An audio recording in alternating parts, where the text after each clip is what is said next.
ಆತ್ಮೀಯ H16 news ಅರ್ಥಾತ್ ಸೀತಾರಾಮ್ ನ್ಯೂಸದ ವೀಕ್ಷಕರೇ, ನಾನು ನಿಮ್ಮವ ಎಂ ಆಯುಧ ಮಲ್ಲಪ್ಪ ಜೊತೆ ಅವರು. ತಾವು ಈಗ ಸುದ್ದಿಗಳ ಲೋಕಕ್ಕೆ ಎಂಟ್ರಿ ಹೊಡಿತಾ ಇದ್ದೀರಿ. ಈ ಸುದ್ದಿಗಳನ್ನು ಪ್ರತಿಯೊಂದು ನೋಡೋ ಜೊತೆಗೆ ನಿಮ್ಮ ಅಭಿಪ್ರಾಯಗಳನ್ನು ಹೊಸ್ತಾ ಇದೆ. ಯಾಕಂದರೆ ಈ ಸುದ್ದಿಗಳು ನಿಮಗಾಗಿ, ನಿಮ್ಮ ಬದುಕಿಗಾಗಿ, ನಿಮ್ಮ ವೈಚಾರಿಕೆಗಾಗಿ, ನಿಮ್ಮ ತಿಳುವಳಿಕೆಗಾಗಿಯೂ ನಿಮಗೆ ಗೊತ್ತು. ಜೊತೆಗೆ ನಮಗೂ ನಿಮ್ಮೊಂದಿಗೆ ಇದೊಂದು ಮಾತಾಡುವಂಥ ಜೊತೆಗೆ ಸುದ್ದಿಗಳನ್ನು ಬಿಡುವಂಥ ಕೆಲಸ. ಈ ಕೆಲಸದಲ್ಲಿ ನಾವು ನಿಮ್ಮೊಂದಿಗೆ ಇದ್ದೀವಿ ಅಂತ ಹೇಳ್ತಾ ನೋಡ್ತಾ ಇರಿ ಸುದ್ದಿಗಳನ್ನು. Board of directors Lokmanya society यहाँ पर मौजूद मराठा लाइफ डेवलपमेंट सेंटर के अफसर साहिबान, सरदार साहिबान, NCO जवान, हमारे फैमिलीज जो आए हैं, हमारे पालतू जवानों सबको राम राम। सर्वप्रथम मैं आप सबको आप सबका शुक्रिया अदा करना चाहता हूँ, बहुत बड़ा थैंक यू देना चाहता हूँ कि आप सब अपना टाइम निकालकर इस भव्य समारोह में आए। अगर आपका प्रस्तुति यहाँ पर नहीं होता तो शायद आपको ये जगह इतना भव्य है वो समझ में नहीं आता। इसीलिए मैं आप सबको बहुत बड़ा थैंक यू कि आप सब यहाँ पर आए हो। हम इसको और बड़े रूप से करना चाहते हैं, परंतु आप सभी को पता है कि हमारे देश के सामने अभी क्या स्थिति है, और इस स्थिति को मद्देनजर रखते हुए हमने जितना कम हो सके बिना कोई शोर शराबा हमने इस कार्यक्रम का आयोजन किया है। अब आता हूँ मैं इस प्रांगण कहे या इस आंगन कहे जो भव्य स्थान है, ये हमारे सबके मंथन येळूरकर,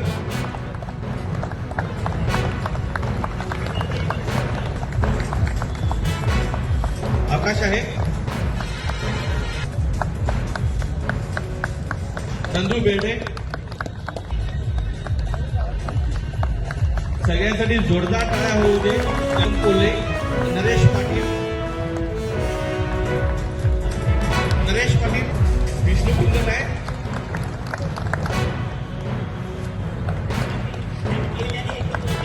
आकाश वंजरे आहे,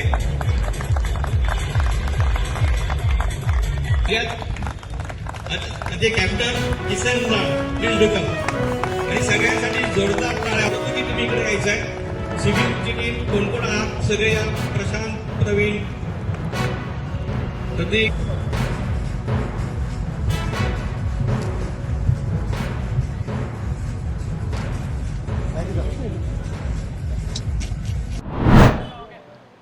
ಸರ್, ಪ್ರಥಮವಾಗಿ ಎಲ್ಲ ಭಾರತೀಯರಿಗೂ, ಭಾರತೀಯ ಸೈನಿಕರಿಗೂ, ಏರ್ಫೋರ್ಸ್ ಆಗಲಿ, ನೇವಿ ಆಗಲಿ ಅಥವಾ ನಮ್ಮ ಭಾರತೀಯ ಸೈನ್ಯ ದಳ ಇದೆ ಎಲ್ಲರಿಗೂ ಹೃತ್ಪೂರ್ವಕ ಅಭಿನಂದನೆಗಳು ಸರ್. ಅವರು ಭಾರತೀಯರು ಎದಕ್ಕೂ ಹೆದರೋದಿಲ್ಲ, ಎದಕ್ಕೂ ಸಿಗೋದಿಲ್ಲ ಅಂತ ಇನ್ನೊಮ್ಮೆ ತೋರಿಸಿದ್ರೆ. ಇದ್ರ ಹಿಂದೆ ಇರೋದು ನರೇಂದ್ರ ಮೋದಿ ಅವರದ್ದು ಒಂದು ದೃಢ ಇಚ್ಛಾಶಕ್ತಿ ಸರ್. ಅವರು ನಾವು ಝೀರೋ ಟಾಲರೆನ್ಸ್ ಫಾರ್ ಟೆರರಿಸಮ್ ಅಂತ ಏನು ನಮ್ಮದು ಟೆರರಿಸಮ್ ಬಗ್ಗೆ, ಆತಂಕವಾದಿಗಳ ಬಗ್ಗೆ ಏನದು ಪಾಲಿಸಿ ಇದೆ, ಅದು ಇನ್ನೊಂದು ಸಲ ಸಾಬೀತು ಮಾಡಿದ್ದಾರೆ ಸರ್. ಇದು ಪಾಕಿಸ್ತಾನಕ್ಕೆ ಒಳ್ಳೊಳ್ಳೆ ನಾವು ತಿರ್ಗಾಮುರ್ಗಿ ನಾವು ಉತ್ತರ ಕೊಟ್ಟರು ಸರ್. ಪಾಕಿಸ್ತಾನ ಸುಧಾರಿಸುವಂಥ ಯಾವುದೂ ಲಕ್ಷಣ ಕಾಣ್ತಿಲ್ಲ. ಮುಂಚೆ ಉರಿಯ ಹಮ್ಲೆ ಆಯಿತು, ಉರಿ ಆದಮೇಲೆ ಪುಲ್ವಾಮಾದಲ್ಲೂ ದಾಳಿ ಆಯಿತು. ಈಗ ಮೊನ್ನೆ ಪಹಲ್ಗಾಮ್ ಒಂದು ದಾಳಿ ಆಗಿತ್ತು. ಆವಾಗಿಂದಲೂ ಎಲ್ರಿಗೂ ಗೊತ್ತಿತ್ತು ಪಾಕಿಸ್ತಾನ ಮೇಲೆ ಏನಾದರೂ ಒಂದು ದೊಡ್ಡದು ಏನಾದರೂ ಆಗೇ ಆಗುತ್ತೆ. ನಿನ್ನೆ ರಾತ್ರಿ ಎಲ್ಲರೂ ಸಂಪೂರ್ಣ ಭಾರತೀಯರು ನೋಡಿದ್ದಾರೆ ಯಾವ ರೀತಿ ಪಾಕಿಸ್ತಾನ ಒಳಗಡೆ ಹೋಗಿ 9 ಜಾಗದಲ್ಲಿ ಒಂದು ದಾಳಿ ಮಾಡಿ ಎಷ್ಟೋ ಇನ್ನೂ ಸಂಖ್ಯೆ ಗೊತ್ತಾಗಿಲ್ಲ, ಬಟ್ ಎಷ್ಟೋ ಆತಂಕವಾದಿಗಳನ್ನ ಕೊಂದಿದ್ದಾರೆ. ಅದರಲ್ಲಿ ಮಸೂದ್ ಅಜರ್ ಅನ್ನೋ ಒಬ್ಬ ದೊಡ್ಡ ಆತಂಕವಾದಿ ಸರ್. ಅವನು ಪಾರ್ಲಿಮೆಂಟ್ ಮೇಲೆ ಹಲ್ಲೆಯಲ್ಲೂ ಅವನಿಗೆ ಸಹಭಾಗಿ ಇತ್ತು. ಆಮೇಲೆ ಅವನ್ನ ಪ್ಲೇನ್ ಹೈಜಾಕ್ ಮಾಡಿ ಅದರಿಂದ ಬಿಡಿಸ್ಕೊಂಡು ಹೋಗಿದ್ದ ಅಂತ ಅವನ ತಮ್ಮ ಕೂಡ ಅದರಲ್ಲಿ ಇದ್ದ ಅಂತ ಒಂದು ಕನ್ಫರ್ಮೇಷನ್ ಇದೆ. ಮಸೂದ್ ಅಜರ್ನ ಕೊಂದಿದ್ದು ಇದು ಏನಾದರೂ ನಿಜ ಇದ್ದರೆ ಸರ್, ಇದು ಭಾರತೀಯ ಸೈನ್ಯಕ್ಕೆ ಸಿಕ್ಕಂಥ ಅತ್ಯಂತ ದೊಡ್ಡದಾದಂಥ ಒಂದು ಸಕ್ಸೆಸ್ ಸರ್. ಇದು ಸಕ್ಸೆಸ್ ಸಿಕ್ಕಿದೆ.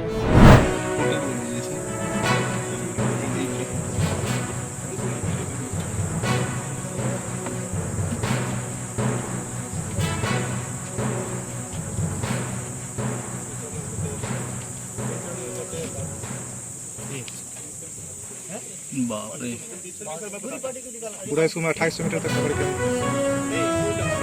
ಆದ್ಮೇಲೆ ಎಲ್ಲ ಸುದ್ದಿಗಳನ್ನು ನೋಡಿದ್ರಲ್ಲ ಏನು ಅನಿಸ್ತು ನಿಮಗೆ? ಇದರಲ್ಲೇ ನಿಮ್ಗೆ ಲೈಕ್ ಆಗಿರ್ಬೋದು, ಡಿಸ್ಲೈಕು ಆಗಿರ್ಬೋದು, ಕಾಮೆಂಟ್ ಬೇಡಪ್ಪ ಅಂತ ಅನಿಸಿರ್ಬೋದು, ಕಾಮೆಂಟ್ ಮಾಡಬೇಕಪ್ಪ ಅನಿಸ್ಬೋದು, ಶೇರ್ ಮಾಡಬಾರ್ದಪ್ಪ ಅನಿಸಿರ್ಬೋದು, ಅದು ಮಾಡಬೇಕು ಅನಿಸಿರ್ಬೋದು. ಏನಾದರೂ ಆಗಲಿ ಶೇರ್ ಮಾಡ್ತಾಯಿರಿ, ಈ ನ್ಯೂಸ್ಗಳನ್ನ ಹಂಚ್ತಾ ಇರಿ, ಜೊತೆಗೆ ಇದಕ್ಕೆ ಸಬ್ಸ್ಕ್ರೈಬ್ ಆಗ್ತಾಯಿರಿ ಅಂತ ಹೇಳ್ತಾ H16 ನ್ಯೂಸ್ ಅರ್ಥಾತ್ ಹೇ ಸೀತಾರಾಮ್, ಇದು ಸತ್ಯದ ಕೈಗೆ ನಡಿ. ವಂದನೆಗಳು.